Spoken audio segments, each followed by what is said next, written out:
Well, good evening, everybody, and welcome to the preliminary fights for Polaris 12, brought to you live from the ICC Wales in Newport. My name is Josh Palmer, bringing you all the action tonight alongside Daniel Strauss and Tom Barlow. We've got a cracking preliminary card for you this evening. 8 fantastic matches to look forward to. Thanks for joining us live on UFC Fight Pass and joe.co.uk. Let's take a look at these prelim matches. We're going to kick off at 90 kilos as Nastasa Silviu, Georgian, returns from injury to take on Welshman Jamie Hughes. 85 kilo NOGI match next. Fred Greenall taking on amateur MMA champion Shane Price.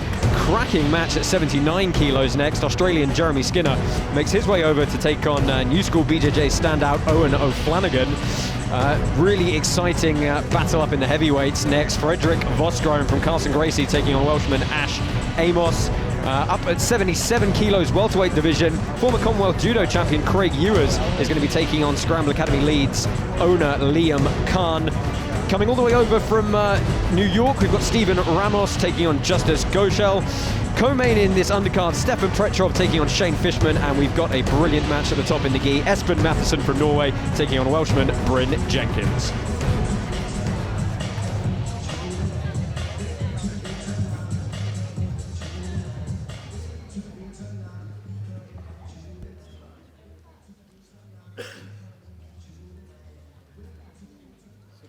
Ladies and gentlemen, live from the International Convention Center right here in Newport, Wales, as we are set for the season finale of Polaris Professional Grappling, this is Polaris 12, live on UFC Fight Pass. Brought to you by Tatami and Scramble. Ladies and gentlemen, it gives me great pleasure to welcome our preliminary contestants for this evening. Introducing first, from Romania, Nastasa Silviu, Georgian.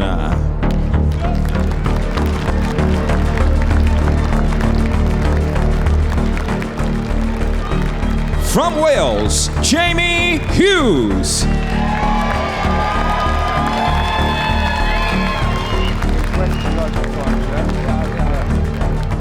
From the United Kingdom, Fred Greenall.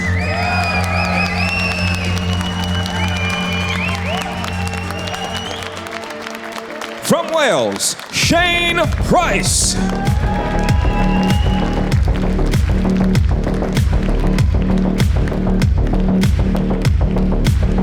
From Australia, Jeremy Skinner.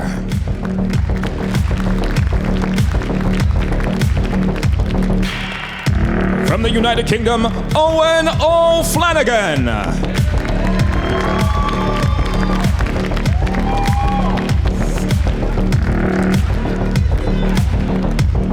From Germany, Frederic Vosgrone.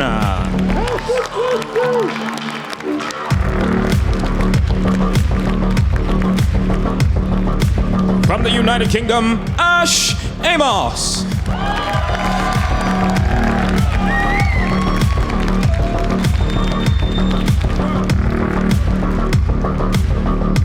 From the UK, Liam Cann.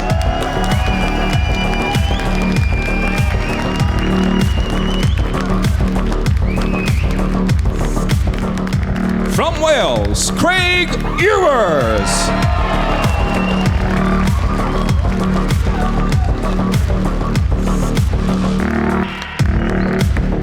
From the US of A, Stefan Ramos.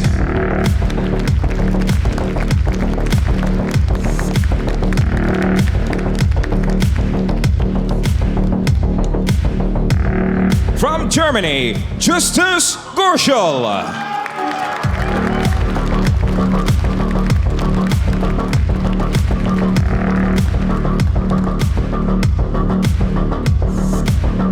Fighting out of Bulgaria, Stefan Petrov.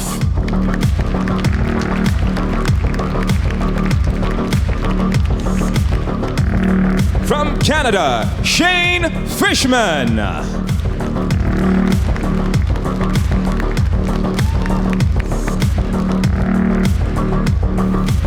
From Norway, Espen Mathiesen.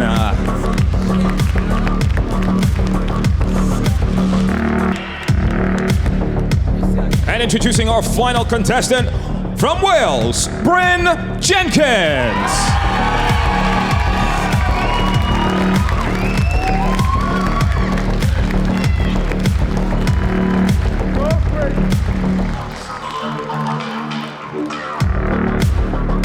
Ladies and gentlemen, once again, these are your fighters in the Polaris 12 preliminary card.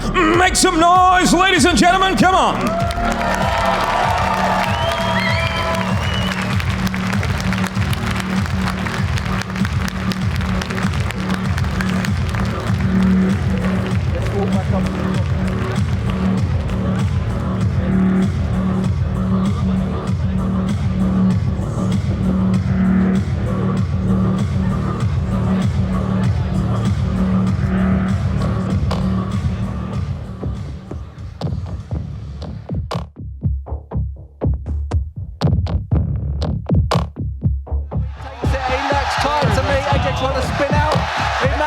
And shocking to go to the back. Huge pick up. There it is. And a lovely takedown from O'Connell. Oh, nice sweep single. Good takedown for Gary Tom. Charlie really trying to keep that thumb up, but Uno escapes. Oh, and he gets the tap. Make a fast pace to this one. She tries.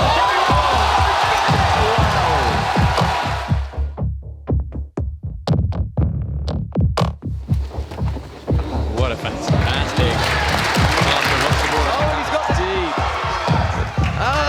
Is definitely in pain here. A lot of pain. That was very nice. This could be.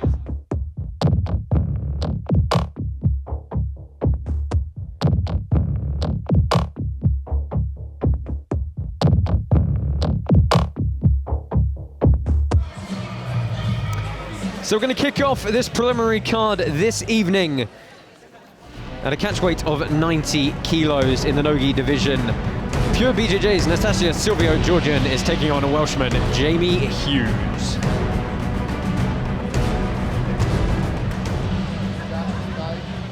Polaris 12, live on UFC Fight Pass. Brought to you by Scramble and Tatami, is now set for a 10-minute no-gi catchweight contest at 90 kilograms. Set to make his way down to the mat, a brown belt in jiu-jitsu. He weighed in at 89.6 kilograms, hailing from Romania and fighting out of Pure BJJ in London, Nastasa Silviu Georgian.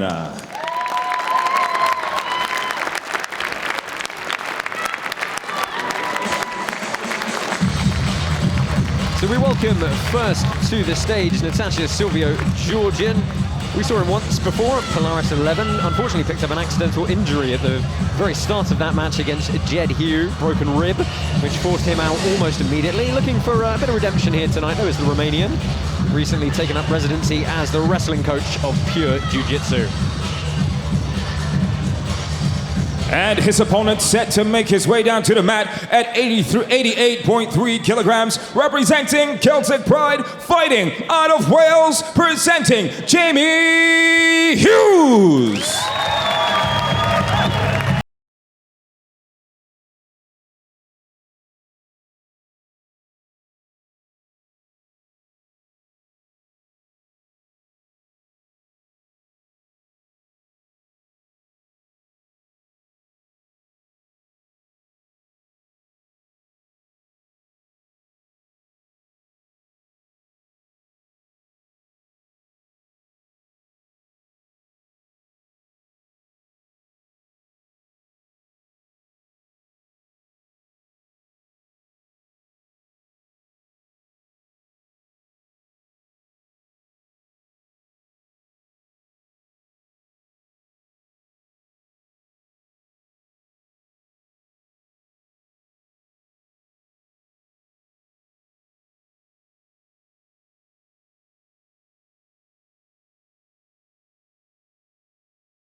Pushed throughout the whole of the mat. Your judges mat side this evening are Neil Williams, David Enuma, and the UFC's Dan Hardy. We're underway here.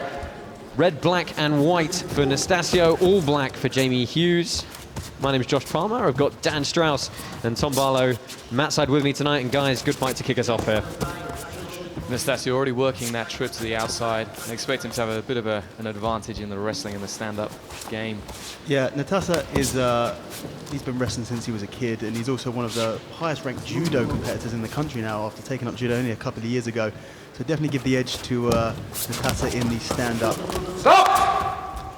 Yeah, it's going to be interesting to see what Jamie Hughes chooses to do here. He does have a very good guard game, certainly in the gi, but obviously complexion changed slightly without the kimono here. Yeah, I wouldn't be surprised to see Jamie looking to play a closed guard game. I think that's probably going to be his best bet, to be honest with you. But when you first come out to a match, you want to sort of loosen off a little bit by engaging in the stand-up and feeling your opponent out a little bit. You don't want to come out and jump closed guard straight away, so this makes sense. Nastasio's really seeming to pull around the mat. Beautiful little foot sweep, straight to north-south. He was stripping that two on, or that collar grip to two on very nicely, and Jamie Hughes having to scramble early here, manages to turn to turtle. Nastasio's setting up the head and arm. It looks like he's got that grip locked in. Yeah, he's trying to lock that vice over the head, but Hughes bails out back to guard, and I think, guys, we're going to see him stay in the seated position here. Yeah, I can tell you one thing. Nastasa was actually one of my students for many, many years, and he is unbelievably strong. He's got that insane wrestling strength, and if he manages to grab his hands together around your head and arm, that's just game over. So look out for him to be looking to set up stuff that you wouldn't expect to work, but when a wrestler with that strength comes and starts grabbing onto your head, so somehow this suddenly happens to. So Silviu is looking for knee cut position here, setting up inside the guard of Jamie Hughes, who's got a little shin instep in, trying to feed back over the top. And Jamie's continually pummeling that leg inside. Very aware of the footlocks, it seems like, or the leg lock game. Just getting a shot there of the ICC here in Newport, starting to fill up fully. We were expecting a good crowd for the main card this evening. First time we've been at this venue. Only finished just in the last month. Silviu looking to try and grab a dance there. Yeah. Yeah, Jamie doing a really good job of keeping those legs pummeled on the inside. I expect that, you know, like I said before, Jamie's got a very, very good closed guard game, but Silviu's making sure that he stays on his feet. It's going to be very difficult to put him into a closed guard from that position. Our referee for this match, Ollie Geddes, just resetting the competitors in the middle here. Hughes looking to stay in that seated position. And guys, going to this kind of reverse delihiva, looking to pummel that leg back in the inside. Tom, offensively, what's Jamie looking for here? Well, Jamie could be looking to invert and potentially attack the legs, but Nastasio is also going to that left side of Jamie, which is not the usual passing side, and people often struggle if they're not comfortable working. You see every time Nastasio steps over Jamie's left leg. Yeah, I'm sure we'll talk about it more later, but, you know, right-handed people tend to pass to the left-hand side, don't they? And going the other side can often throw them off. That's a beautiful little X-pass to very nicely, almost belly. Setting up that seatbelt grip. Looks like he's locking it in. He's trying to feed that hand, I believe. Yeah, Hughes is defending the hooks well here. Rolling back take attempt. See that right hand just fighting that top hook. Yeah, angle's a little bit wrong here. Jamie does a good job of getting his arse out to the side, then he's going to stop Silviu from being able to come around to the back.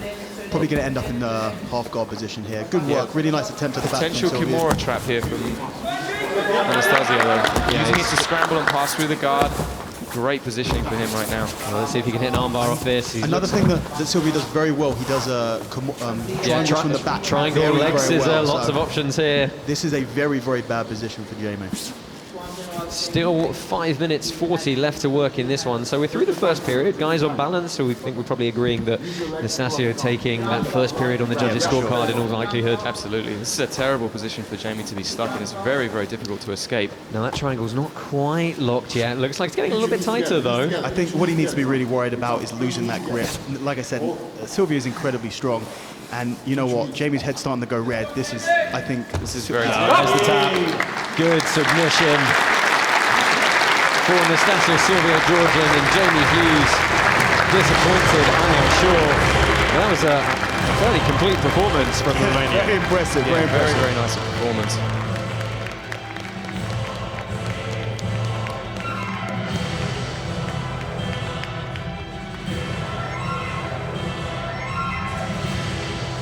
So let's take a look at the replays here. This was the finish, and he went to that second arm to really pull it across, shut that triangle down a bit more.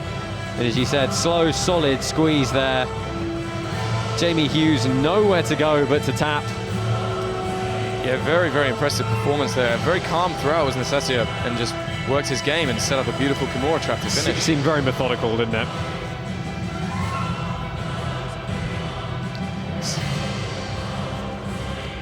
So we're going to throw it over to our MC, Bede Johnson, to make this one official.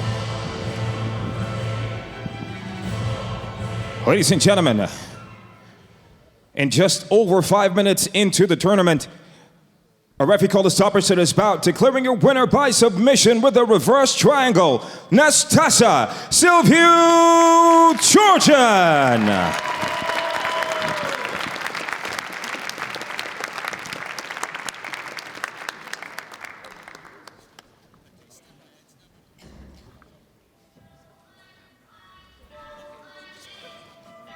So a first one on the scorecards here tonight. We're going to take a very short ad break. Join us again in just a couple of minutes. So our next match this evening, 32-year-old Welshman Shane Price is going to be taking on the 34-year-old Brit Fred Greenall. Polaris 12 on UFC Fight Pass is now set for a 10-minute NOGI contest, a catchweight contest at 85 kilograms. Now, first to make his way onto the mat, a black belt in Jiu-Jitsu. He weighed in at 83.8 kilograms, representing Scramble Academy from Leeds, presenting Fred Greenall. First to make his way to the stage, black belt Fred Greenall. Been training about 12 years now, originally born in York, but based up in Leeds in the north of England. Originally got into Jiu-Jitsu after doing an MMA class at university and has pretty much stuck around with it ever since. Had a good display at Polaris 11, beating the highly touted Kieran Davin by heel hook. So good to get in on the legs is Fred Greenall.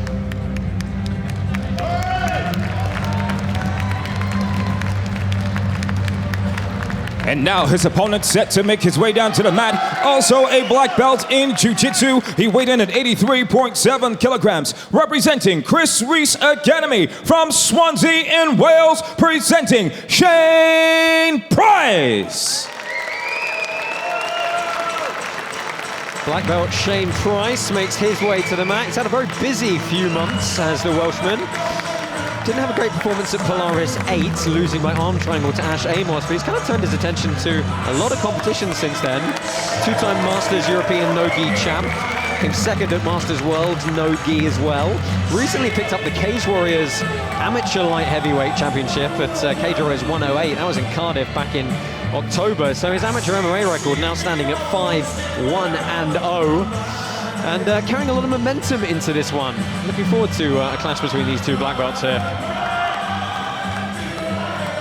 Bit of Tom Jones to see him onto the stage here. Do get involved on all the action this evening. Hashtag Polaris12. Let us know your thoughts on the event this evening. We have, of course, got the main card coming up a little bit later at 8 p.m. British time, 3 p.m. if you're on the east coast of the US, midday over on the west coast. That's going to be live and exclusive only on UFC Fight Pass.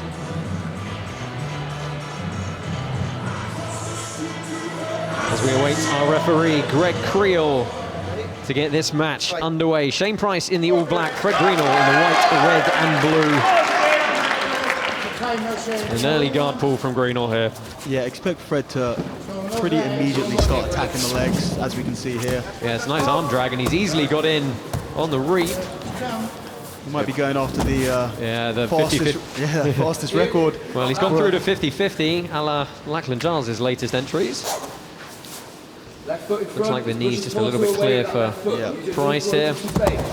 Price doing a great job of just pulling that knee out, bringing out the 50-50. I've got to say, I was surprised how quickly that arm drag allowed Greenall to get in underneath Shane Price. Fred's working it again. He's spinning through very nicely. Potentially looking to go back to that inside Sankaku position. Nice little back take attempt there from Shane. Yeah, he's ended up on just the wrong side of it here, though. But kind of the right thing to do to stop the momentum of Fred's, you know, aggressive attacks on the legs. True, but there's an inside Sankaku entry here for Greenall. If he can triangle his legs and lock up that second leg, there we go. Yeah, that's a bad position. So an early offensive leg lock entanglement for Fred Greenall, looking to control that secondary leg there. See if he switches off for the inside heel hook. Let's expose that heel quickly. It's a bad position. Price is trying to turn that knee away. You can see that heel floating there. Shane's doing a pretty good job of hiding it though continually. He's managed to get himself entirely free from the position. Very nicely done. Extremely calm and composed in the leg lock defense of Shane Price. You've got Chris Reese over in his corner. He's going to be cornering Ash Williams in our bantamweight co-main event. Later on tonight, you've got Liam Cann, who's got his own preliminary match coming up in 4 fights time in the corner of Fred Greenall. A nice little ankle kick attempt there from Fred. Just stood up with the foot. Yeah, surprised that he gave that up so easily. It looked like he could have taken top position. No real interest in it from Fred. Through the first couple of minutes here, about a minute and 20 seconds left in this first period. The judges are going to be scoring, and at the moment, you have to say all the offense coming from Fred Greenall. Oh, for sure. Shane Price very much on the defensive here, looking for a bit of shin to shin. Fred's going again towards that leg, trying to invert to it. Shane a little bit more wise and just sprawls out. Do you think Price needs perhaps to look to pass off the knees here? He seems to be stepping into these entanglements fairly freely. We're still very early in this match, I think. He's still feeling it out a little bit, maybe starting to get a bit of confidence that he does. He was in some pretty sticky situations there and able to fight his way out of it. Definitely doesn't want to spend too much time there, but I think feeling a little bit more comfortable. Still feeling out, trying to work out Fred's aggressive guard game. Shane's diving underneath towards a crab ride potential back take. Yeah, he had a good look around the hips, but he's left the leg hanging. Yeah, this is. See, he's trying to kick that second. There's that second leg coming in to kick the toe hold off. Yeah. Looks like he's got good defense. Nicely done again, pummeling those legs on the inside. Fred could come up on top, which he does. So an effective sweep from Greenall. Price looking to collect his own Ashigarami briefly. Get a hook working. And now it looks like Price is trying to do the G-roll, lock his legs together, spin that belly down.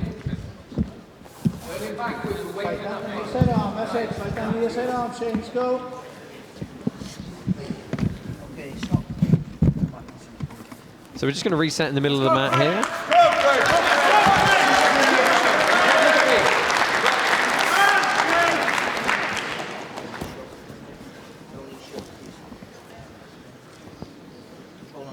6 minutes left in this one. Fred Greenall, I think we're unanimously agreed again, guys, taking that first period. Yeah. So we control that range a little bit more. Yeah, Fred definitely find that grip, no letting him pressurize it now. Watching a sit back on the leg too. Yeah, it'll be interesting to see what Fred does from this top position. Is he now, going to try let's and go. control, or is he going to look to, again, sit backwards, back step through quarter or half guard and look to attack the legs again? And there you see the corner of Shane Price, Mr. Chris Reese. His academy just down the road in Swansea, Wales. Try it again. So as he gets up, be aware of him dropping back in on your legs. Shane, go back in. 2 on the opposite leg if you want to. So Price framing well here from this half guard. Greenall stands to pass again. Fred doing a great job just repummeling his legs inside. Nice inversion towards the back as well. Yeah, Price looking for a toe hold here. Doesn't have a whole lot of it though. Very shallow. He has to be careful. He could give up the back potentially from here. It's very common off toe holds. But you know, we're going into the second round of this match now. Scoring wise, this is a pretty smart thing to do. It's got to attack, got to get some points on the board. He's forcing Fred to defend against this. This is going to be looked upon favourably by the judges. Yeah, they're both hunting for a little bit of the back here, but well, Price is still going to hunt for the legs. Greenall's going to stack on top of him here. You see Fred's really sprawling out hard to prevent that leg getting entangled. Guys, do you think that one of these two competitors would perhaps benefit from a tempo change? I mean, it's very methodical, flowy, almost spar-like jiu-jitsu rather than that nastiness you sometimes need in a competitive matchup. Yeah, absolutely. The tempo change can be really important. You get someone used to going at a certain speed and then increase it. But a lovely pass from Fred. Straight into side control, immediately isolating that arm as well. Yeah, looking to stay tight waist grip here and walk his hips up. They're going to reset once more in the middle of the mat. Yeah, so this is interesting. First time we've seen a proper guard pass in this match. A proper nice, secure, top dominant position. See whether Shane can manage to get some frames on the inside and get back to guard, or whether Fred can take an advantage of this position. Fred seems to do a good job of shutting the hips down. You can see drive that knee underneath. Really is going to make it hard for a regard from Shane. Yeah, and you can see Fred's right arm as well, very close to the hips, back pressuring towards his own hips to stop Shane from being able to create any space there. Now look at him move towards north-south a little bit here. He's got that arm trapped, trying to float around on top. Shane doing a good job of getting back to his knees. He has to be careful of this Kimura again on this leg. So he doesn't let his shoulder get extended, but he tries to wrestle through. Getting sprawled out though. He's going to keep an ankle grip. Got to cut an angle here. Oh. Yeah, we see it, and then Fred can use this to take the back or even attack the Kimura from here. It looks like he might transition to an armbar from here. He's lost that back attempt. The Kimura. Yeah, the figure four grip looks to roll him Switch over to the here. armbar. Very nice attack. Straight Jujigatami for Fred Greenall. What Shane's looking to do here is to trap that bottom leg. But without that there, this is a very, very bad position. It looks like it's all going to be over. Yeah. Oh, and Greenall gets the tap. It was Jiu-Jitsu 101 with the straight armbar in the end. He celebrates topless with the Welsh crowd here. Well, you know, he's obviously been working out. He's been dieting hard, and why not? Why not? Reap the rewards. So disappointment once again at Polaris for Shane Price. Fred Greenall takes his second win on the Polaris stage. 2 wins, 2 submissions over 2 solid black belts for Fred Greenall. Yeah, very nice performance. And again, using that Kimura trap to secure the armbar. You see, he didn't let the stack happen, did he? Managed to force Price back down to the ground. Just checking out the replays here, and high on that wrist. So much braking pressure through. Price with nowhere to go whatsoever.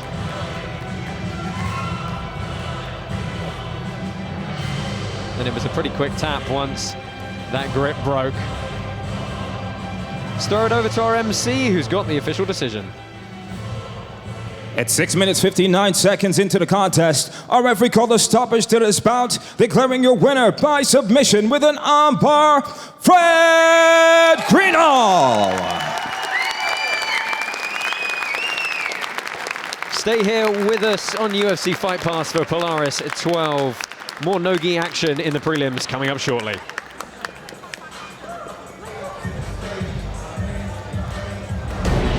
This is a cracking undercard bout at 79 kilos. Australian Jeremy Skinner had a fantastic performance last time out, and he is taking on the always dynamic Eoghan O'Flanagan.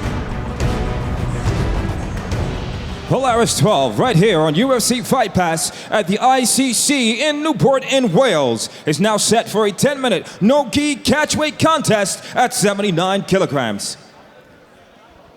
Introducing first, set to make his way down to the mat, a Jiu-Jitsu brown belt at 73.5 kilograms. Representing Absolute MMA, born Newcastle, New South Wales, fighting out of Melbourne, Australia, presenting Jeremy Skinner.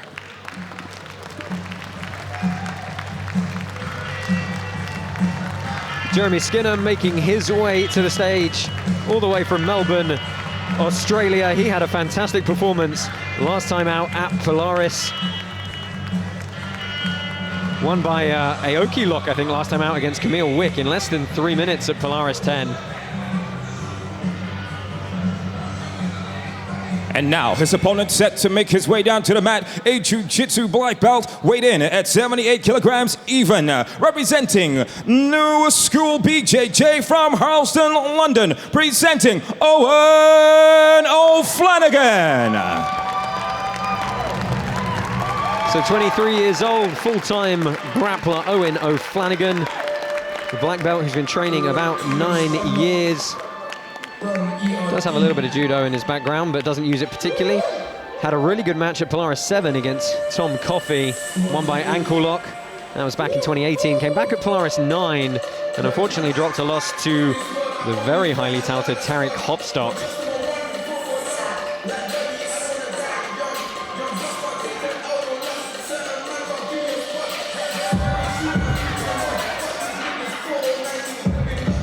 I'm expecting a very fast-paced match here. Both these guys, a lot of movement, a lot of scrambling.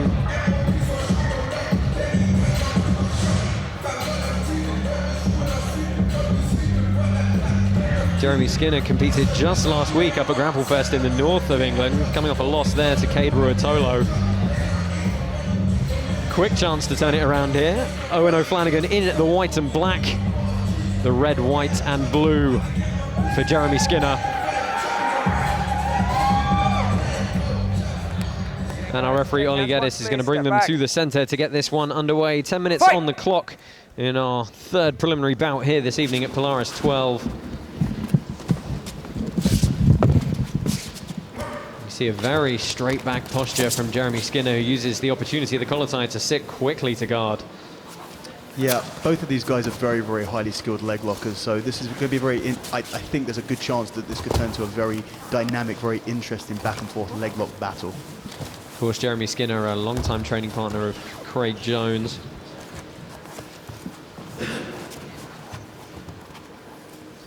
Representing Absolute MMA from Melbourne.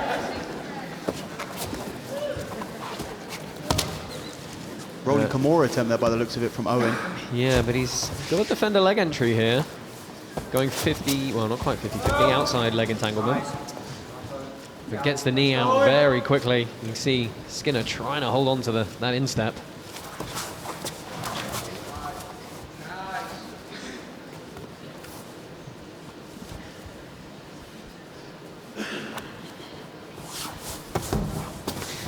So knee through the middle for O'Flanagan, who really looks to smash his way through and sprawl through that guard. You see Skinner feed that left hook back inside. You're going to try and elevate here. Yeah, Owen's staying very, very tight to try and pass the guard here with a body lock, because he knows that if he gives any space here to Jeremy, Jeremy's going to be looking to isolate the legs and he's going to be in a lot of trouble. So this is a very smart move from Owen on top here. Yeah, you can see just walk towards that butterfly hook to pass the guard. Beautifully done. Yeah, beautiful vaulting pass from O'Flanagan there. Immediately turned his hip down to try and kill the hips of Skinner, and straight over to mount. Great binding the legs here, heavy hips, staying composed and heavy on top. Yeah, he's trying to get that head and arm isolated. You can see him lock the grip together, slowly work it up. This is the side of Owen that we don't get to see much. Very, very impressive so far in top position. Yeah, we're used to seeing him be all sort of fluid and scrambly from the bottom, but a really heavy top game and passing pressure here at the start of this bout through the first 2 minutes. Yeah, it looks like he's trying to get his head to the other side of Jeremy's arm. If he can do that, we'll be in a strong head and arm choke position. Yeah, unfortunately, the mount position just isn't particularly strong in no gi. It's completely different to when you're in the gi. When you're in the gi, you have so much more options, so much more friction. You can attack the collar, and that opens up the arms and vice versa. You really have a limited options from the mount position, no gi. Head and arm choke is pretty much one of the only options you have from that position, and that's exactly what Owen's going for here. I love that right hand coming around the back, trying to pull that spine out of alignment, make it a bit uncomfortable. Of course, if he elevates Skinner's head off the mat, makes it all that much more difficult for the Australian to bridge and get his hip movement working. Yeah, I mean, there may not be many attacks from there, but he's definitely having to work very hard to escape this position. And it's going to give Owen a lot of confidence as well. Yeah, and a lot of scoring as we end that first period. Pretty tough to see it going to anyone but Owen O'Flanagan. Yeah, really impressive start from Owen. Unfortunately, and Owen won't mind me saying, he's renowned for not having the best gas tank. As one person with a little gas tank to another, the longer this match goes, it kind of... Owen always comes out very, very strong, very, very aggressive. He's very dynamic. He's an excellent grappler, and a lot of the times I've seen Owen lose matches where he doesn't deserve to lose purely because he's got very, very tired. So we don't want to see that here. Well, he lets himself get pulled into a leg entanglement again. Knee line is not clear, though, here, as Skinner's locked up over the top. He's going to try and roll through here. Can he maintain it in the transition? Big straight ankle lock on here. Yeah, Owen looking like he's thinking about countering this leg lock with a leg attack of his own. Always risky, but he is the taller fighter. And a good job of pulling that leg out. I've got to say, this is longer than Jeremy Skinner's last match when at Polaris, as we see a shot of his accompanying cornerman here. Yeah, and now we have Owen on his back. This is a position that he's very, very comfortable. Be interesting to see whether he starts looking to play that leg lock battle. What do you reckon? Do you think he, with so much success in that top position early, you think he should look to try and do that again, or? Absolutely. I mean, as you said, his gas tank may be down a little bit. He may be taking this opportunity to rest. We haven't seen much of Jeremy working from the top position. So you see he's dropped back to the leg almost immediately. Come up if you want, Owen. Yeah, it's tough to see from our vantage point what the grip he's got is. Well, backs out, technical stand-up, back to top position for Skinner. Approaching the halfway mark. You see O'Flanagan trying to work that wrist and elbow grip.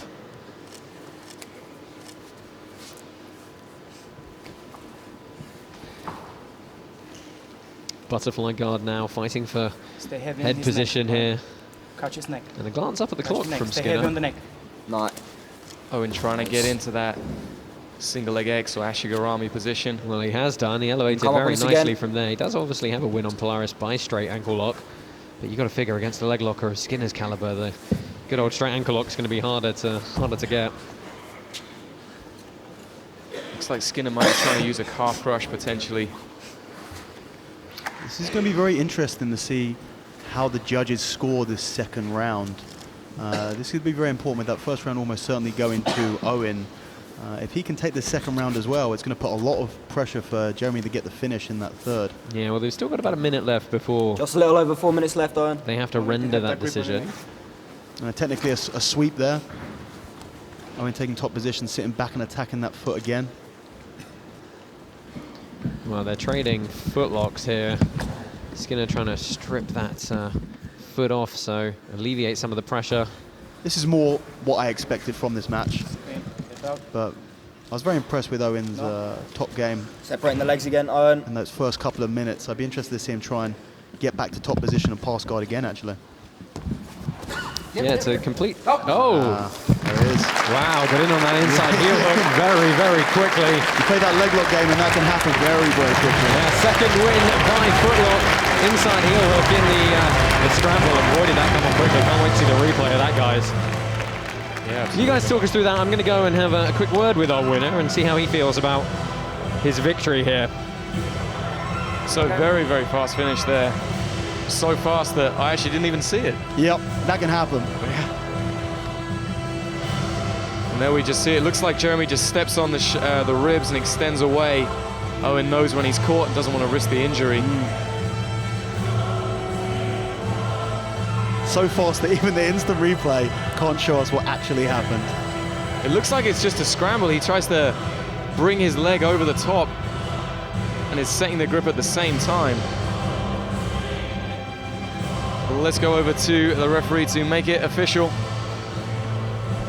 Ladies and gentlemen, this bout ended at 6 minutes, 16 seconds into the contest. Declaring a winner by submission with a heel hook, Jeremy Skinner.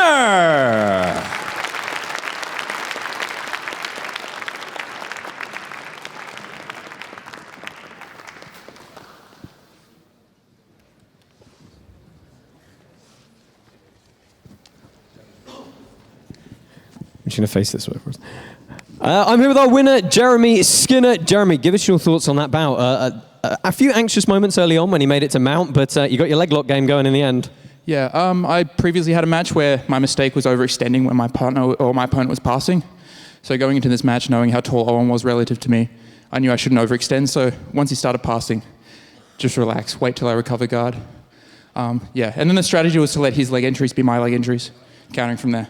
So talk us through the finish, because it seemed like once you hit that inside heel hook, the finish, and we'll see it here on the replay, came in very fast. Yeah, on the entry there, like I switched sides, was pummeling my feet, so I caught the heel before I really had like a strong leg entanglement, pummeling my outside leg in for a strong finish from there. So it means I got the heel first, the leg position after. And last question, I'll let you go celebrate backstage. This is your second time on Polaris, your second footlock victory. How are you feeling about it? Yeah, good. I'd love to be back. I'd love to be back on the main card. If you guys have me back, let's try and set up a match with Ross Nichols. I'd love to see that. Ladies and gentlemen, your winner, Jeremy Skinner.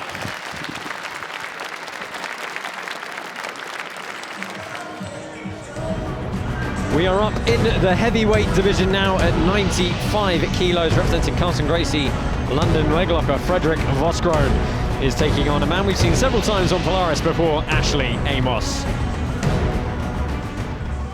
And now, ladies and gentlemen, on Polaris 12, right here at the ICC in Newport in Wales, on UFC Fight Pass, is now set for a 10-minute NOGI catchweight contest at 95 kilograms.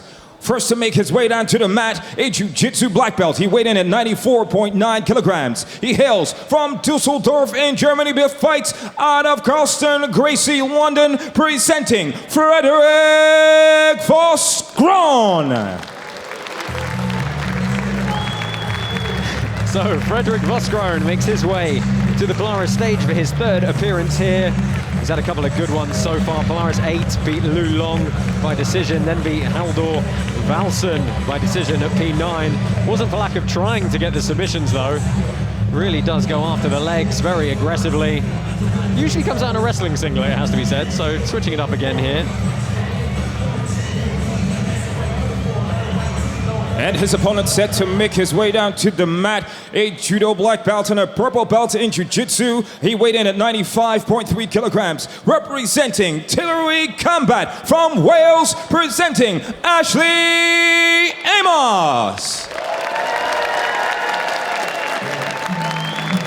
Representing Artillery Combat and Amos Martial Arts is Ash Amos. Beat Ed Ingemels by decision at Polaris 9, and then at Polaris 10 went down to the phenom that is Nick Rodriguez by rear naked choke. Actually also submitted Shane Price at Polaris 8, so this is the fourth time we've seen Ash Amos here on the Polaris stage. Got a judo black belt alongside his BJJ belt, multiple-time European champ and British champ at the lower belt levels. Really not phased by much across the mat from him. I don't think the beastly figure of Freddie Vosgrone is going to scare him too much as he gets a wry smile from the double bicep. Greg Creel is your referee for this one. Topless for Freddie Vosgrone from Carlson Gracie, all black for Ash Amos from Amos Martial Arts. This is our fourth fight here on the preliminary card for Polaris 12. My name is Josh Palmer, joined by Dan Strauss and Tom Barlow. And aggressive grip fighting gets us underway here. Yeah, so this is actually a rematch. These guys have competed already, with Freddie taking the win by leg lock. This time, Freddie was a little bit less known at that point. People didn't really know who he was, how good he was, and you know, he had the propensity to attack the legs. He does have a well-rounded game, but I think Ash is going to have a little bit more of an idea what Freddie might be going to, so this makes it interesting. Very nice single there from Freddie. Just scooped up the leg, avoided the guillotine, and dumped Ash down. Yeah, a good start for the German. He's looking for a leg entanglement from the top. Amos rolls him through. He's going to scramble back up here. Well, looks for the guillotine again and has to give up bottom position. He's going fishing once more on the neck, though. Oh, it's nice. He said he tapped. Oh. I didn't see it. I didn't see it. Personally, that... I didn't see it happen, I have to say. It's okay. If I didn't see nothing, I can't stop. Oh, there you go. So the referee, Greg Creel, confirming he didn't see a tap. I don't know if any of our cameramen got that. Maybe we'll have a replay of what he might be referring to for you. That's unfortunate. In a moment. He lost. That was a nice position there. I don't think the guillotine was quite on enough to expect a tap from there. But and you can see Vosgrone trying to get underneath the legs of Amos, who's trying to sit tight to the hip here. Yeah, very nice job of shutting it down. Yeah, he's being very careful not to allow Freddie to get underneath those legs. He knows how dangerous he can be. Yeah, we have seen in, although both his wins so far in Polaris have come by decision, as we said, you know, he's constantly attacking in those bouts. When he took on Welshman Lu Long, he had him tied up in an inside Senkaku for the entire time. Yeah, it seemed like 7-8 minutes of a 10-minute match. Lu's just incredibly tough, but good work so far from Ash. He has to be careful about getting deep half, inverts Freddie underneath. Getting on those legs though. This is a bad position for Ash, and he knows it. That's the thing. He knows it. He has to sprawl hard on this position and kick that leg out. Yeah, and he's got to keep that grip on the head. If that comes loose, he's going to get underneath him a bit more. This is it. Well, knees clear, but doesn't mean he's out of danger just yet. Recollected by Vosgrone, going double outside Ashy here. Yeah, Ash has to fight hard and fast to get that knee line free, which he's done, and then make sure that Freddie isn't able to take an advantageous position off of this scramble here. Another guillotine attempt. Yeah, it's arm in this time. Uses it to scramble back up.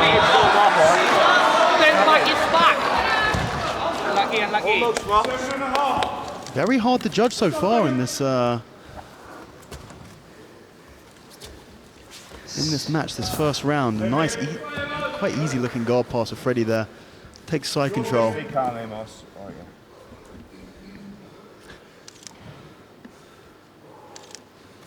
Vosgrone with this heavy side control here, trying to stop Amos from turning into him. Can be tough to flatten someone out from this position though. Yeah, when they're all the way on the side like that, it's very, very difficult. Freddie could go around towards the back though. Just depends whether his leg's tied up by Ash. Freddie looking for a possible guillotine of his own, uses the position to transition to the back here. I'm going to say it's a lot of movement for 95 kilo guys. Both of these guys are super dynamic. Oh, just as he locked up He's going to be happy with that. Yeah, that's unfortunate, but they found the edge of the map. Frustrated there. Tell you what, you want to talk about dynamic heavyweights, the main event of our main card. Coming up later on UFC Fight Pass, ADCC silver medalist Nick Rodriguez is taking on former UFC middleweight champion Luke Rockhold. Tune in for all that action a little bit later this evening. Takedown attempt from Ash there, very, very nicely and easily by the looks of it, defended by Freddie. Immediately transitions to a look to attack the back. And he's going to sit him through here. Oh, straight up on the neck though, no hooks. Yeah, expecting just to look to crush that face. And Freddie's a big, strong guy. Guillotine attempt from Freddie here. This is your area, Dan. Oh, it's tapped.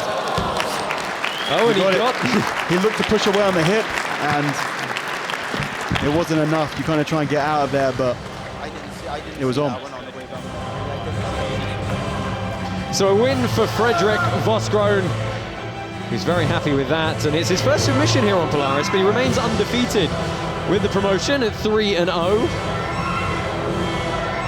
Looking very happy with himself. Take a look at some of the replays here, folks. Very good performance by Freddie there, really. Yeah, really dynamic back and forth match, actually. Good performance from both athletes there. Yeah, very much so. This is that final guillotine, yes. Dan. What you can't see is that left hand is pushing really hard to try and get that body off, but Freddie doing a really good job of staying nice and high, and the submission comes. Yeah, he's got right around to the side. That's a good angle for it. Ash has got nowhere to go but to tap, unfortunately. There we can see his coach, Simon Hayes, very pleased, I'm sure. On Polaris 12, this following contest ended at 4 minutes and 3 seconds into the contest. Declaring a winner by submission with a guillotine, Frederic Vosgrone.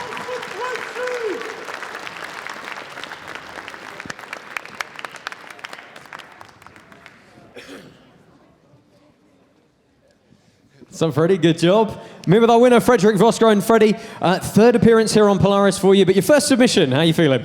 Yeah, I don't know. I think nobody can beat me submission only. I never lost submission only. I think I can compete with Craig Jones, Gordon Ryan, with everyone.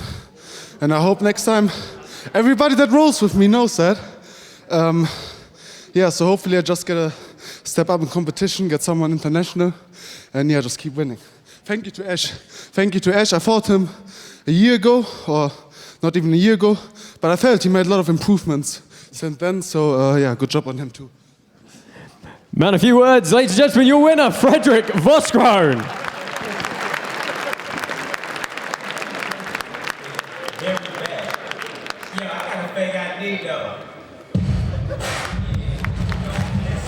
Potential clash of styles in our fifth preliminary bout here this evening. 30-year-old Brit Liam Cann is taking on 38-year-old Welshman and judo standout Craig Ewers.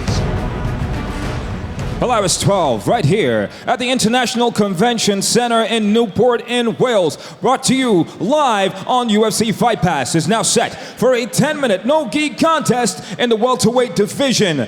It's sponsored by Made for Fighters. Now we introduce first, making his way down to the mat, a jiu-jitsu black belt. He weighed in at 77.1 kilograms and fights out of Canterbury by Scramble Academy in Leeds. Ladies and gentlemen, welcome Liam Cann. Liam Cann making a prompt return to Polaris after a really, really fun match at Polaris 11 when he took on UFC fighter Chris Fishbowl. Dan, you were in the booth with me that night, and you're chuckling just thinking back to it. No, I'm not. I'm watching him right now. He's just hilarious. This was one of the matches I'm literally the most excited for on this entire card. He's always entertaining. On your limb, always And now introducing his opponent, also a Jiu-Jitsu black belt. He weighed in also at 77.1 kilograms, representing Craig Ewers Academy, fighting out of Newport in Wales, presenting Craig Ewers. You want to talk about experience in martial arts? There aren't too many more on tonight's card than Craig Ewers. 30 years of training in various martial arts. Of course, the big one for him, a 5th Dan black belt in judo, was 2 times Commonwealth judo champion back in 2004 and 2006. Couple of appearances on Polaris so far. Lost by decision to Paul Redmond at Polaris 8. They've got a really nice armbar win over Luis Finocchio at Polaris 10. As you say, slightly different style to Liam Cann here this evening, so it'll be interesting to see if Cann takes bottom position, heavy top position for I think Ewers. we can expect that, yeah. All black for Craig Ewers, red, white and blue for Liam Cann. Our referee Ollie Geddes is going to get this one underway as we're really filling up now at the ICC Wales here in Newport.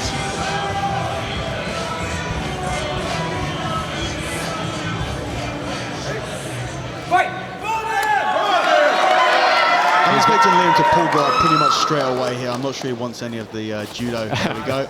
Of the judo of Craig Ewers. Yeah, unsurprising. A lot for these guys to live up to. We've had 4 matches so far and 4 submissions. Looking to elevate into that leg entanglement quickly. Ewers kicks free. Yeah, this is a really interesting clash of styles. Craig is going to attack with a lot of pressure. He's going to be going very aggressive here.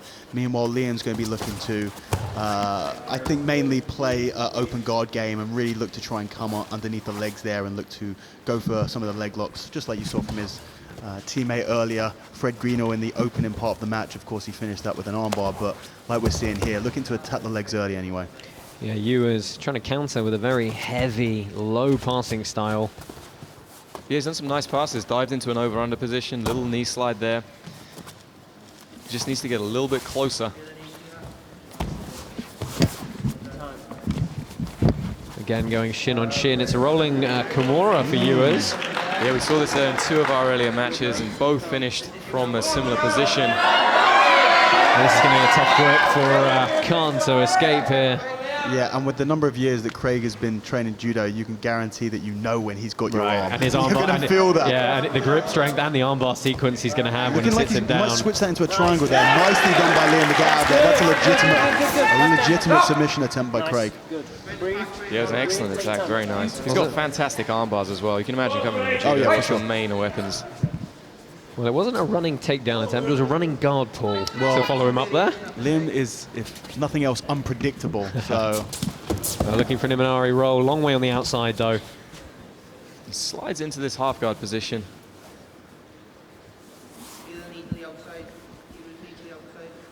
So Ewers sitting down in this half guard here, trying to get their head position low. A lot of fighting on the offhand grip here. 2 minutes now. Cann removes that knee shield himself, and he's got to be careful he doesn't get his head and arm tied up here. Yeah, it looks like Craig had a small grip there. He looks like he's working for it. Yeah, trying to work into much lower half guard here. Back step from Ewers. Very nice pass, back step and then freed up his leg. Triangle to go in. Manages to strip free. It's a good counter from Cann.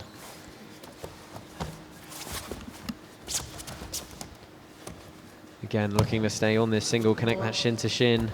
Yeah, expect a back tech from here from Liam, I think. Craig looks like he's setting up that Kimura grip again on that far side. Oh, is he going to launch him? If he stands up with him, you can see that Uchimata is going to come in quick. Well, he might try to jump back into that Kanabasai as well. This is the exact same sweep that he kept repeatedly getting against Chris Fishgold the last time that he was on Polaris. Yeah, really frustrated the UFC competitor that night. I think ultimately causing him that frustration was one of the keys to his victory. Yeah, for sure. He's not going to be able to frustrate Craig in the same way. Very, very experienced grappler. Experienced competitor in all facets, really. Both these guys running their own academies as their full-time jobs. And close guard now for Liam Cann. And guys, we're through that first scoring period. I hate to have to press you for a decision, but which way do you think the judges will have seen that opening stanza? That's the closest one I think we've had so far today. Nice news. Yeah, very, very close. I'm nudging towards Craig, in all honesty. Had that excellent Kimura attack. Yeah, Liam seems a little bit more aggressive coming forward, but I think realistically the most legitimate attack we've had so far is from Ewers. And prioritising the guy trying to really push and finish the fight is what the judges are mostly going to be scoring at. Yeah, I wouldn't want to be a judge for that first round. Nice headlock into a pass here for Craig. Can't quite control it though. Liam's doing a very good job of restoring his frames very quickly. It's been a couple of close pass attempts for Ewers, but not able to really lock anything down yet. So we're marching towards the halfway point in this bout. Don't forget our final fight on the undercard this evening. In a few fights' time, Espen Mathiesen and Bryn Jenkins is going to be an immense gi battle. And Liam's got those hands locked together in this half-guard position. Good position for him. Yeah, this is a very interesting position whether he's going to look to continue to try and come up and take the back, or if he waits to feel Craig's weight, he's going to try and go backwards and sweep him over to that far side. You see that right leg is hooking back for Cann. He's got options to try and extend that leg away. Craig again working towards that head and arm position, trying to lock it up. Cann's very aware of it though. Posture's strong. It could be a good sweep. Finds his way to the back, single hook. Can he get the second? That's good work from Ewers. Look at the base. Diving for his own attack here. Can't get it. Craig's last match against Louise was incredibly dynamic, incredibly exciting. So was Liam's last match. This is kind of exactly what we expected, a real back and forth, dynamic, exciting match we got so far. Again, looking to use that headlock, break the posture down, use that to try and facilitate the pass.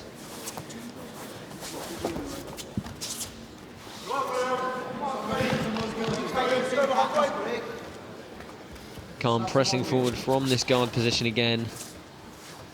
But you do feel like the better of the entries, the attempts, the kind of impetus has been from Ewers, certainly over the last few minutes. I feel like he's controlling the pace of this match a little bit more than Liam's quite reactive at the moment, but really neither athlete being in much trouble at any point.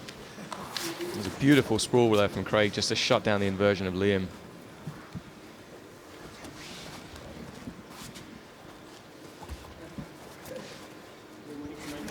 .340 left on the clock. Remember, you can get involved on social media tonight. Let us know what you think. Hashtag Polaris12. Whether you're watching on UFC Fight Pass or one of our other broadcast partners for the prelims. Obviously, main card coming up at 8 p.m. British time, 3 p.m. on the East Coast. Strong over-under here, pass attempt from Craig. Liam doing a really good job trying to turn it into a triangle, quickly going for a guillotine attempt there, but very, very tight pressure from Craig on top. It looks like he's going to get that pass. Liam doing a great job of getting his hips out, being able to invert round and look to get an attack of his own, possibly looking to come around and take that arm, but... Yeah, Ewers has got to be careful here. Yeah, he's not in too much danger, but if he doesn't react right to what Liam's going to possibly do, then he could be. Yeah, Liam is fishing for that leg, trying to pull Craig over the top and feed his leg behind. Oh, Nastasa. Well, he's still not going to quite complete the pass here. We're fighting right to the edge of the mat area here, and our referee, Oli Geddes, is going to pull them back into the middle. Very nice refereeing there from Oli. Allowed it to go long enough to get back to a neutral position. 2:30 left on the clock in this one. Ewers still pressing this top position. We're trying to find a way to secure a pass. We've already seen him backstep a couple of times. Obviously that rolling Kimura early on as well. Yeah, I got to feel at the moment that Craig is winning this match. It's very, very close, but that's the feeling I have at the moment. Liam's going to have to pull something pretty spectacular out. There's a good chance that even in his last 2 minutes he might actually have to get a submission in order to win this. Yeah, we're into the third and final period here as the attempted leg entry to sweep comes to nothing. Ewers looking away heavy on that head again. Yeah, it's so difficult as well when you have someone with the stand-up abilities of Craig Ewers and the fear that Liam obviously has to engage in that stand-up. It puts him in a position where he has to pull guard and try and sweep, and Craig has such a powerful base, such a strong base. It means that he's really struggling to control where this fight is taking place. So this is a much flatter half guard for Ewers here. Liam doing a good job of recovering though and getting back deep underneath Craig.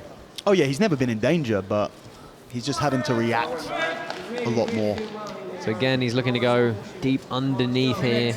He's got options if he can pull that foot through, but you know that whizzer from that right arm of Craig Ewers is going to be so exceptionally strong.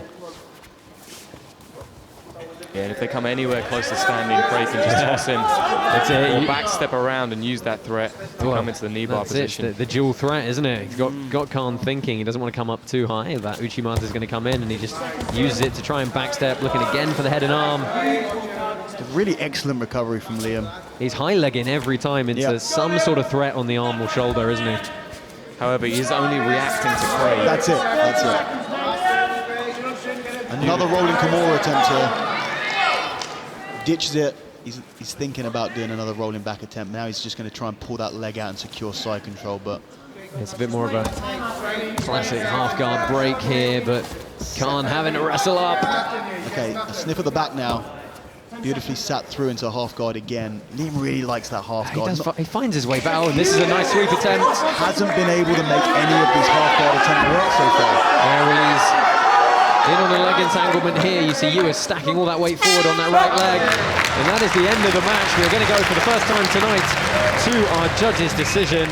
And guys, you both feel generally Craig Ewers getting the better of the overall match. But a really, really good performance. That was a great match. Yeah. Both guys putting on an excellent display of jiu-jitsu. I just think Craig did more. He was the more aggressive of the two. Yep.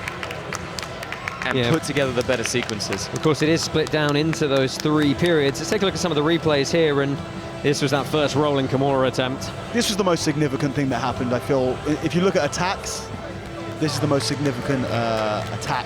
This is a nice attempt from Liam, though. He just jumped towards the back.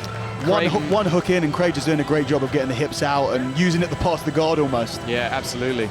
So consistently the way it worked. Craig trying to pass, Liam scrambling back to his guard. Again, this is towards the end of the match. Same situation that we had over and over again.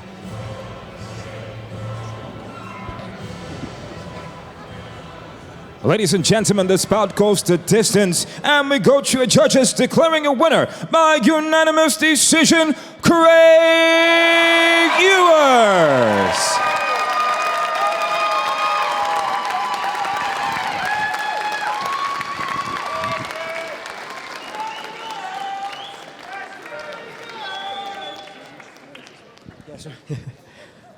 I'm here with our winner, Craig Ewers. Craig, congratulations on another win on the Polaris stage by decision on this time. How are you feeling about that one? Pretty out of breath at the moment.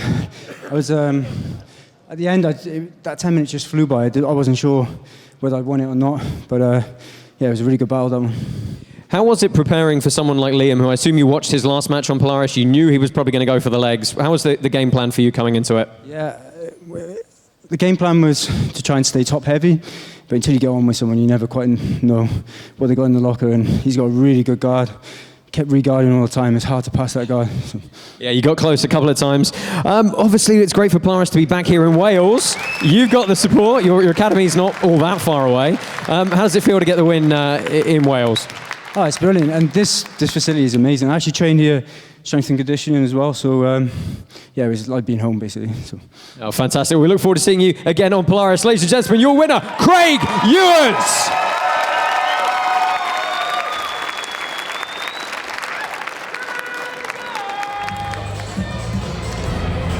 Our 6th preliminary bout this evening is wrapping up one of our Contenders Series events.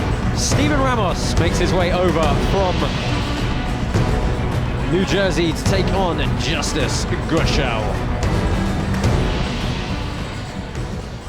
Polaris 12 on UFC Fight Pass, sponsored by BJJ Flowcharts. Train smarter, improve faster. Now, a 10-minute no-gi contest in the lightweight division. We introduce first set to make his way down to the mat, a jiu-jitsu purple belt at 70 kilograms even, representing Essential Jiu-Jitsu by JT Torres from New York, presenting Stefan Ramos.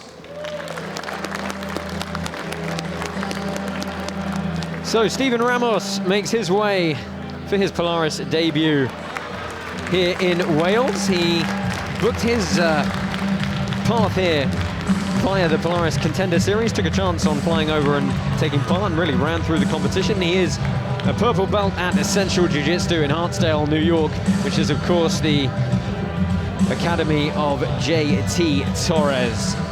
And I've commentated on this guy a few times before, and let me tell you, he is very dynamic, really good wrestling, fantastic fundamentals. But he's a personal trainer as well who has fantastic strength and conditioning. And now his opponent set to make his way down to the mat, a long-standing jiu-jitsu practitioner at 68.8 kilograms, representing Panterei from Germany, presenting Justus the Surgeon Goeschel. Justus the Surgeon Goeschel is the other half of this Polaris Contenders matchup. Nickname comes from the fact he's a student in human medicine, or at least I assume that's why. He's 22 years old, from Aachen in Germany, a brown belt who's been training 6 years now. Originally started in combat sambo and has a bit of an MMA record at 3-1 semi-professionally as well. A lot of lucha libre and freestyle wrestling in his background.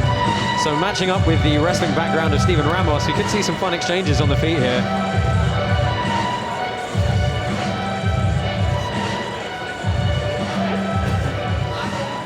I actually saw Stefan Ramos in a match I commentated back in, I think it was August. He won by Barato Plata very quickly in that fight. Our referee Greg Creel is going to get us underway. Blue and black for Stefan Ramos, black spats and black rash guard for Justus Goeschel, and tying up with the collars early here. Ooh, tries the jumping Kanabasami from Ramos. A long way out, though. They're going to be started on that, Josh. Yeah, we had a good one of those back at Polaris 11, didn't we? We did indeed. So again, you see both of them weighing heavy on the collars here. Neither one wanting to get anything up, and that's a good sprawl off the attempted single, but he's hunting the back now. Very dynamic. Yeah, throws the trip in. He's got over-under here quickly.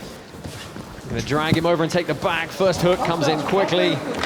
This is just a clean performance. Coming in there, a lot of pressure in that stand-up. Immediately on the back, got tight upper body control, looking to get that hook in. And if he can get that hand underneath the neck or even over the face, he's just going to squeeze. Ramos said in the run-up to this was his European debut. He's been competing a lot in the northeast of the US.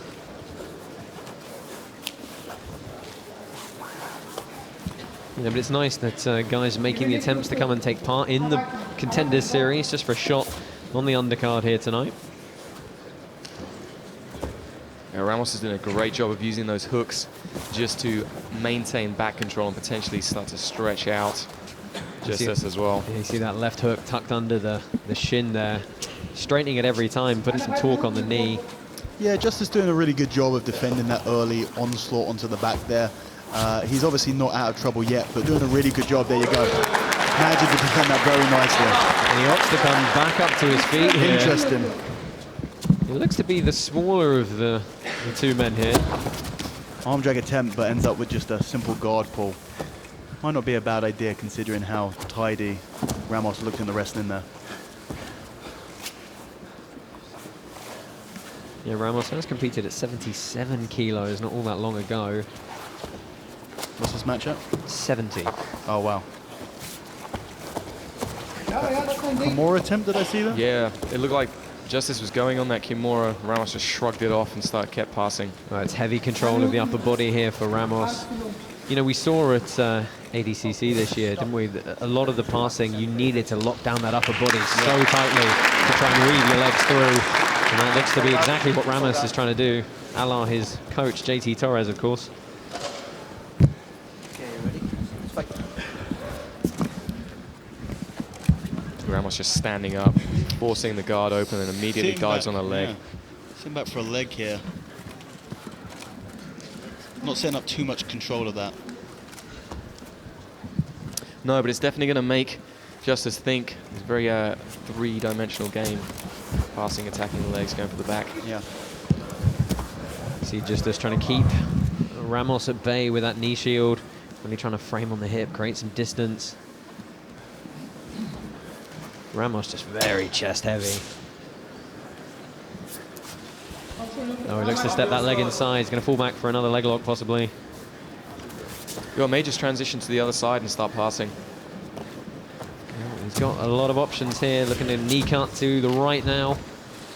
Yeah, he's into a great position here if he can get chest to chest. Justus having to work very hard to keep Ramos at bay here through the first period.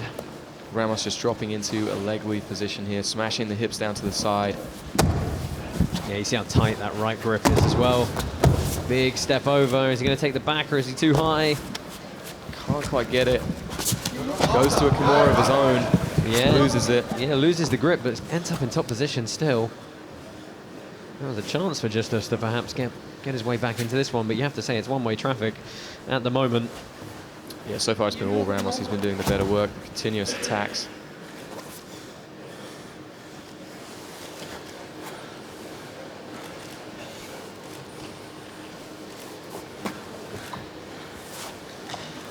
.5:35 left on the clock. Here, the Polaris 12 undercard well underway. 2 more matches coming your way after this one before we jump up to our main card, live and exclusive on UFC Fight Pass at 8 p.m. British time. Looks like Ramos is trying to pull that bottom leg over into an attacking position. Can't quite manage it though. Yeah, he's not doing too much in terms of the setup for those leg attacks there. Kind of just having a little feel around whether he feels comfortable, but this is really where he wants to be. He wants to, when you come from a wrestling background, you want to start standing so you can really take the momentum onto the ground. That takedown to the back position usually, and just look to kind of roll with it and overwhelm the opponent with that intensity. So let's see if Ramos goes searching on a single leg again. That was his way to get this to the mat the first time round.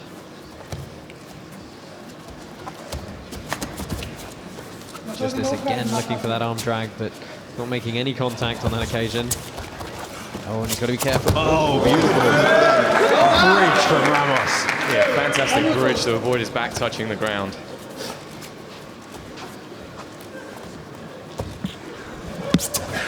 Trying to snap down here. Oh, Kanabasami's got it. They're going to wrap this up. knee line looks like it's... Yeah, it's clear, but he's transitioning to the second leg. Straight Ankle lock. attempt to... Yeah, going belly down here. He's got instep in the back of the knee. He's trying to hold on to that knee line as well, prevent Justus freeing it. What a beautiful entry from Stephen Ramos. Very nice. The crowd here at the ICC in Newport, very appreciative of the action.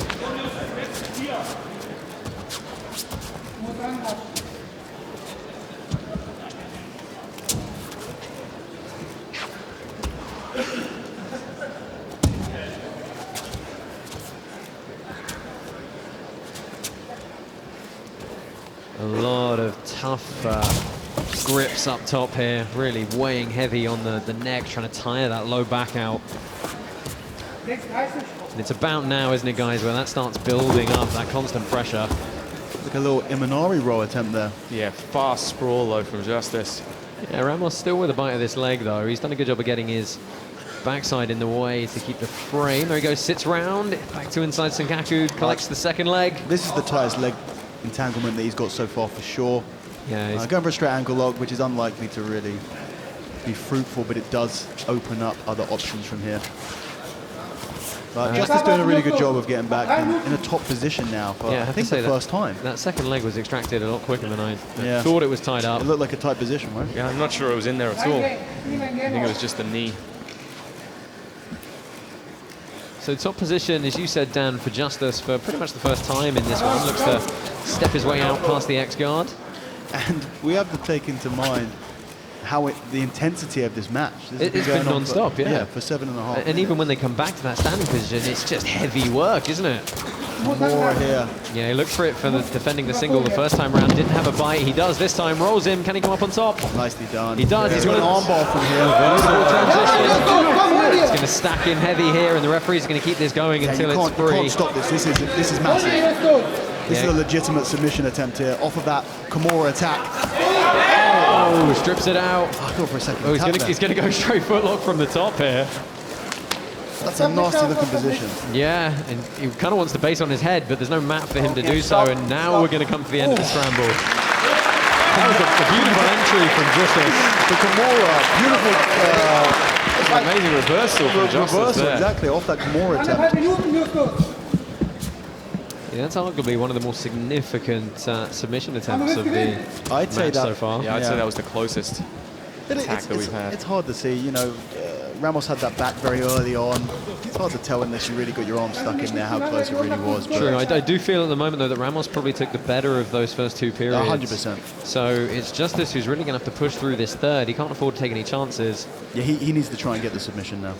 Again, we're back in this heavy top position of Ramos, just crushing through and trying to control the deep underhook in the waist. Yeah, gas tank still going very well for both these gents. Minute left here. Ramos looking to bring the knees together and isolate the hip. Steps around, there's good control, looking for the back here. Force the turtle from Goeschel. Yeah, Ramos now fishing for a seatbelt, trying to step his hooks in. His instructor, JT Torres, is one of the best from this position. Fantastic back taker. Oh, this is interesting. Looking to try and secure the arm here in the roll. There's one hook. Can he bring himself underneath to score the second? Yeah, he's locking off the body triangle here. 15 seconds left. It's a good passage of play for Steven Ramos to finish this one out. I don't think he's going to find the submission. He's got a good locking squeeze. Locking up on the base and giving it a squeeze, because why the hell not? Yeah, 10 seconds left, why not? This is just to be nasty. And we are going to go to a decision for just the second time on our undercard. Not for lack of trying on these two gents though, both coming close to submission attempts throughout. Yeah, really fantastic fight. Really dynamic. Oh, incredibly. Yeah, some very nice standing exchanges from both these gents. Ramos getting the better of them generally though. He had that initial takedown, the Kimura. This was the first single to snap down. Yeah, very nice little Lucci-Mata inside trip there. And we see Ramos just attacking that back. Got a little bit high, I think. Yeah, kind of a shame. He took the strongest position of the whole match in the last 20 seconds. Absolutely, yeah. Now we saw that beautiful bridge there from Ramos. Just avoiding going to the ground. Very nice little pass. But you know what? Justus did a really good job of countering a lot, had a few submission attempts to himself. Very, very back and forth, but good match. Ladies and gentlemen, this contest goes the distance, and we go to your judges, declaring a winner by unanimous decision, Steven Ramos.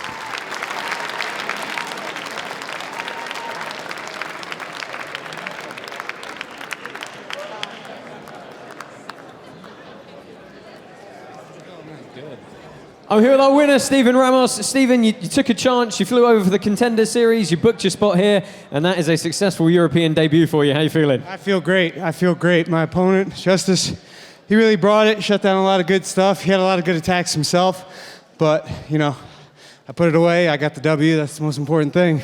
Talk me through that little armbar entanglement there towards the end of the bout. Was it close at all? I mean, when I went for the Kimura, it was a little loose. Definitely should have tightened it up there, and he took advantage of it like a good competitor should, and it wasn't tight. I mean, it was in, but I didn't feel any pain in my elbow. I was able to turn. I slipped it right out, so I didn't feel threatened there. I was kind of stacking him a little bit, waiting for the right time to pull it, and I timed it good. You use your wrestling a lot in your bouts. Did you think that was going to be an edge for you here this evening? I don't rely on it, but I always keep it in my back pocket. That's kind of like what I try to do with all my skills. You know, I don't rely on anything, but be well-rounded enough so that wherever the fight takes me, I'm ready for it. It's a good performance from you here this evening. A lot of folks watching back home at Essential Jiu-Jitsu? Oh, yeah. What up, Essential? What's up, New York? And thank you, Wales, for having me. It's been great fun having you. We look forward to seeing you again. Ladies and gentlemen, your winner, Stefan Ramos.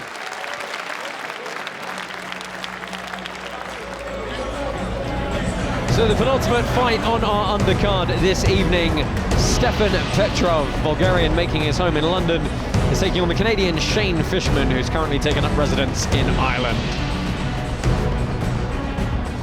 Polaris 12 on UFC Fight Pass at the ICC now. A 10-minute no-gi contest in the light heavyweight division is brought to you by BJJ Summer Weeks Sardinia. We introduce first, making his way down to the mat, a 4-year jiu-jitsu practitioner. He weighed in at 86.3 kilograms, hailing from Sofia, Bulgaria, but fights out of 10th Planet London, presenting Stefan Petrov.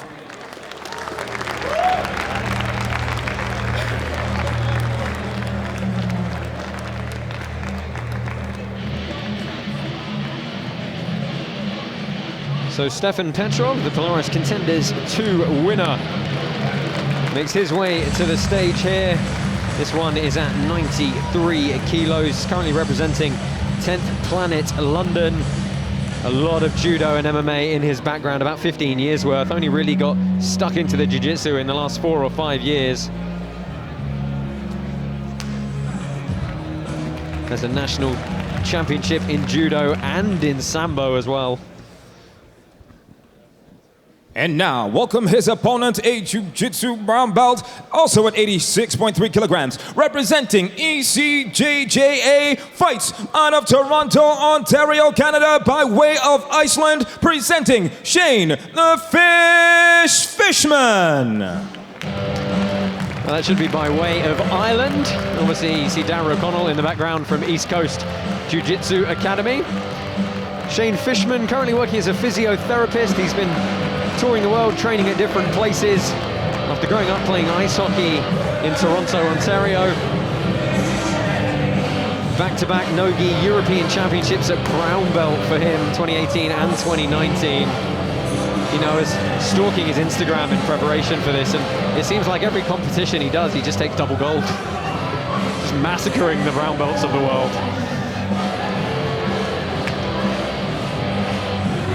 Our referee, Greg Creel, is going to bring us to the middle for this one.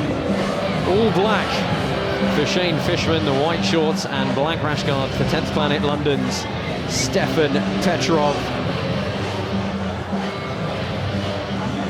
Ready? I think Fishman very originally coming from Gracie Barra, London, Ontario. And a quick guard pull here as he works his way towards Petrov. Yeah, I didn't want to mess around with that judo background.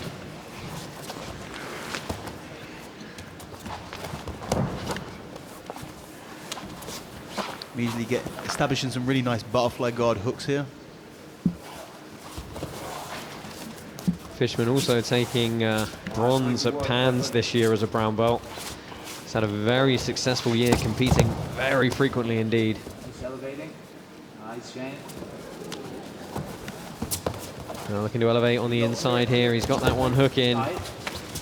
And Petrov forced to scramble out promptly. Obviously, they have quite a good leg-locking crew at 10th Planet London. We've seen it on display on Polaris a few times. Nice, elevating again. Just look how he gets that hook through and pulls himself back underneath Petrov. Yeah, nice half butterfly guard position here. It's always interesting to see what people are going for in terms of the upper body control, whether they're looking for underhooks, overhooks, whizzers, looking to pop for the guillotine. Oh, rolling Kimura attempt, but very loose on the entry there. Yeah, that was a rolling Kimura without the Kimura. It was just a roll. And hanging on to that heel is Fishman. Petrov able to strip it out and immediately looking to re-engage here.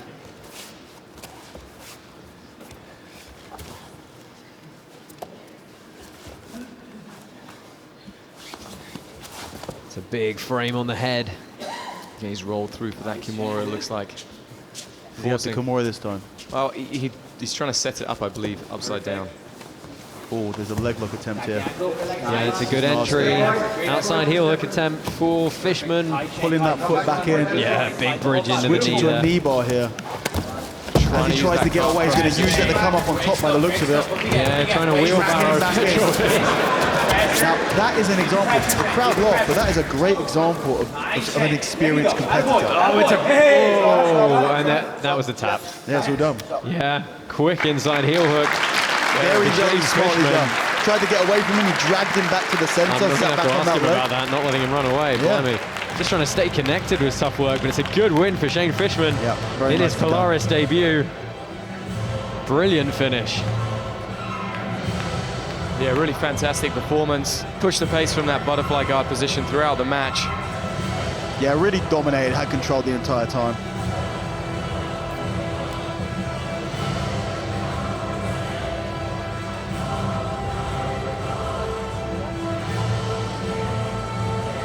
So this is right at the end of the match. See, Fishman just jumps on that leg, sets up that heel hook, and then we get the tap. Yeah. Very, very fast.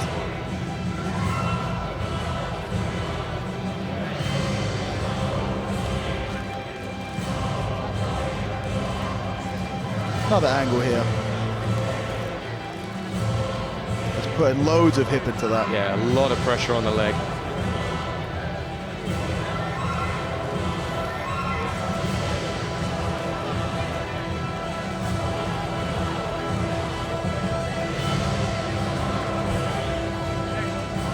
Ladies and gentlemen, this contest ended 2 minutes, 12 seconds. Declaring a winner by submission with an inside heel hook, Shane the Fish Fishman.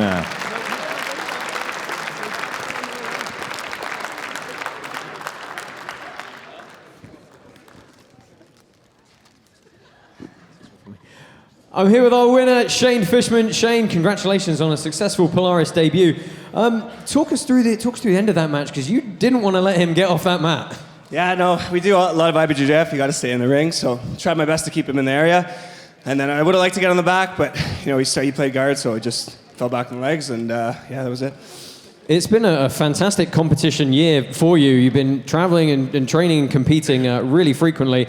Is this the end of the year for you, and how does it feel to cap it off with Polaris here? Yeah, no, it's been a great year. Looking forward to NOGI Worlds, and then hit up every major. It's likely last year at Brown, so just keep it going, just keep it pushing, and hit up all the majors, and hopefully we'll make it a good year. So, yeah.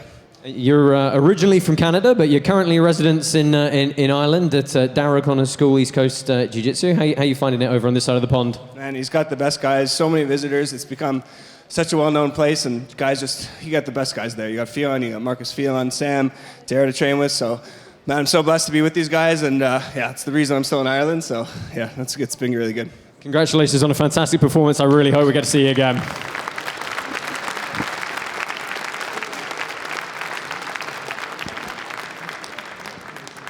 Just going to grab a quick word with our runner-up here, Stefan Petrov. Stefan, disappointing for you, I'm sure. How are you feeling after that?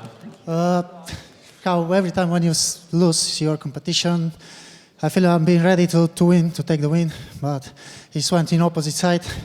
Congratulations to my opponent. He's so good, I'm impressed with him, and thank you for his coming today. Thank you very much for coming and competing here on Polaris. Ladies and gentlemen, your runner-up, Stefan Petrov.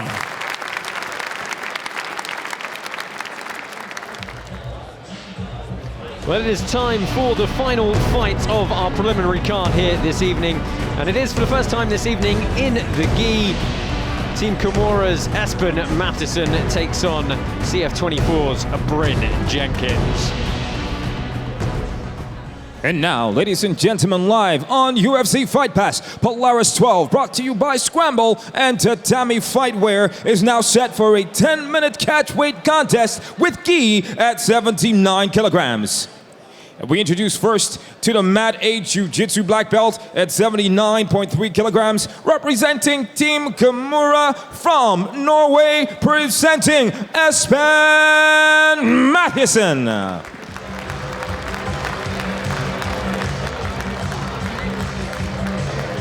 Making his way to the stage, Espen Mathiesen, 24 years old, from Team Kimura Nova União, Norway. A teammate of Tommy Langaker, who we're going to see up in one of our main card fights later against Gilbert Dorino Burns. This guy took third at Worlds as a black belt last year. He won Europeans and Pans the year before as a brown belt. Started BJJ at 16 years old.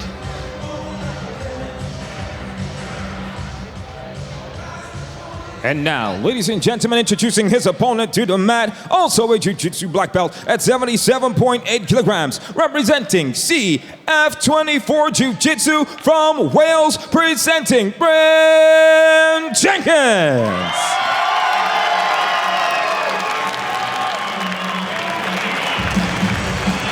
And unsurprisingly,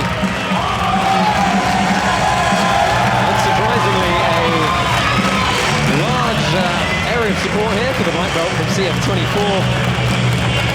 The academy not far away down the road in Cardiff. Bryn Jenkins been a full-time jiu-jitsu athlete since 2013. A multiple-time British champion. Nicked the fastest sub at Cobra Podio in 24 seconds. Not that long ago. Was athlete of the night when we saw him once before here at Polaris with a rear naked choke of Harry McKnight. That was December of last year when we were in Wales. But I've got to say, guys, it is a tough contest in front of him tonight. If you haven't heard of Espen Mathiesen, you better be ready for this one.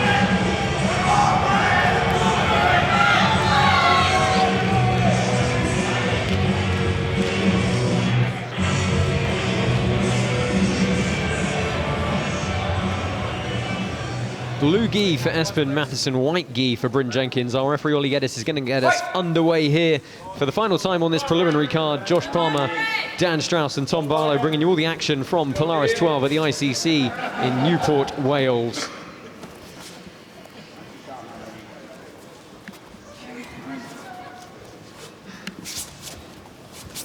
And some early grip fighting here, looking for that single guard pull attempt in the end. Espen has a fantastic guard, uses a lot to invert towards the back, a position that's called the matrix. You'll often see them use, him and Tommy. Do they call it entering the matrix? They do. Wow. Yeah. Yeah, a lot of inversions, a lot of Berimbolo entries. These guys really put the work into some of the trickier entanglements you can use with the kimono. Yeah, this is definitely a step up in competition for Bryn and a real test for him.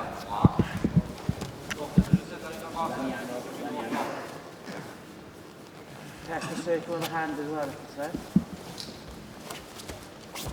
I know Bryn's been putting a lot of effort into his wrestling of late, but of course that's somewhat nullified when the gi comes in, and he's got a defended triangle entry here. Nicely done. Very close attempt there from Espen. Reacted very nicely, quickly to that.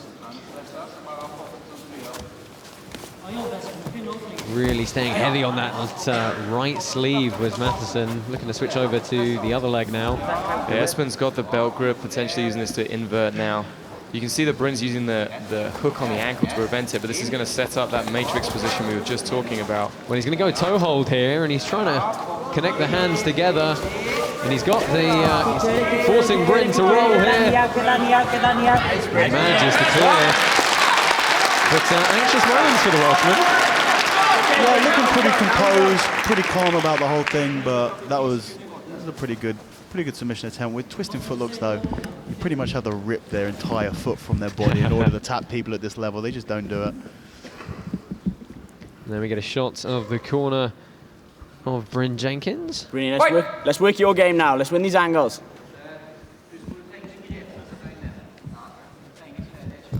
And a quick sit to guard from Mathiesen. Should point out that we still apply the same scoring rule set as our no-gi matches, but the rest of the rules are under more recognizable IBJJF framework as regards the leg entanglements, and that's a beautiful kick of the base to easily come up on top for Mathiesen. Very nice back step to pass, and then straight to the back. Beautiful. Oh, and he's into the armbar off the, and he gets the tap. What What a too slick. What a sequence. That was too slick. I mean, guys, we're going to have to see a replay to go through that, I think. It was backstepping out of the leg entanglement to a rolling back take, and then when Bryn escaped, straight into the armbar. Even you can add the sweep into that as well. Well, that's transition straight off of the sweep. Please don't just show us the submission, show us the whole sequence, please. Well, the guys in the replay track have got their work cut out for them. And understandably, we might have to wait a few seconds for that one to get queued up. But there's a big screen here for the athletes to check out their handiwork, so Espen Mathiesen's going to get a chance to look on here. He's not smiling. He should probably be happier about cheer up, mate. a win like that. Yeah. Let's take a look at some of these replays, because this was a slick sequence. Talk us through it, guys. That's a beautiful back roll, straight setting that hook into the back. Bryn started his escape. Espen transitioned to a triangle, then back to the armbar. That's the thing. Bryn doing exactly what he needed to do to not have his back taken, but in doing so, gives up the arm. Yeah, I mean, that was just a beautiful little roll there, and immediately transitioning to the armbar. Yeah. Great work from Espen there. Hopefully we'll see him back again.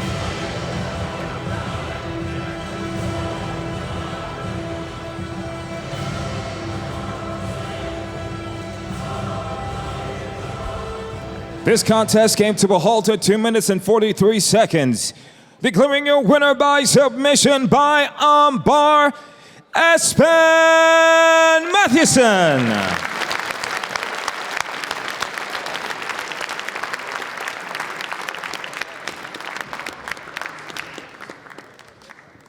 I'm here with our winner, Espen Mathiesen. Espen, talk us through that, because that's an early contender for sequence of the entire night. It was a phenomenal finish there. Talk us through it. Thank you so much.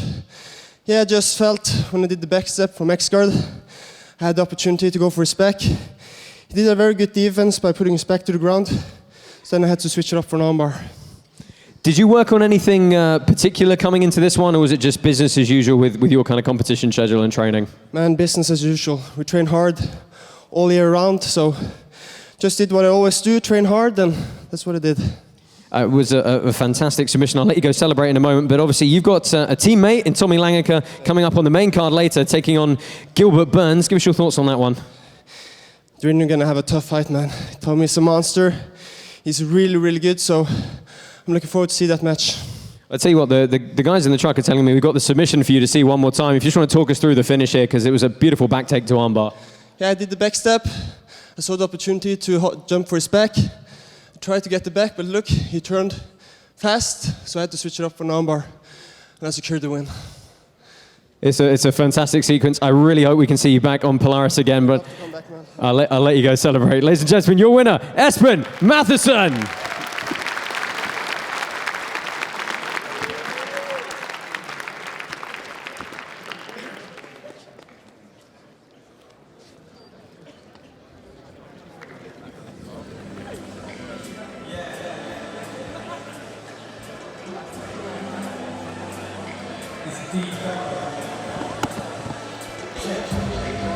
So that about concludes our preliminary segment here at Polaris 12. We've got a little bit of time to kill now, about an hour. Go away, have a cup of coffee, get ready for the main card coming up at 8 p.m. British time, 3 p.m. on the East Coast. Let's take a look at some of these cracking fights you can expect live and exclusive on UFC Fight Pass.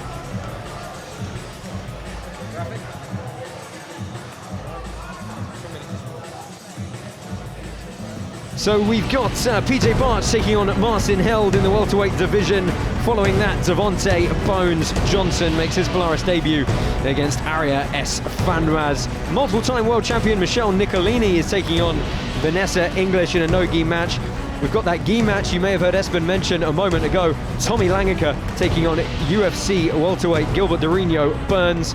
Richard Alicant is going to rematch Ash Williams for our bantamweight world title. And of course, in that main event, it is the former UFC middleweight champion Luke Rockhold is jumping back into the grappling world against ADCC silver medalist Nick Rodriguez. All that and more coming to you live from the ICC Wales in Newport in just about an hour's time. Thank you for joining us, and we'll see you shortly.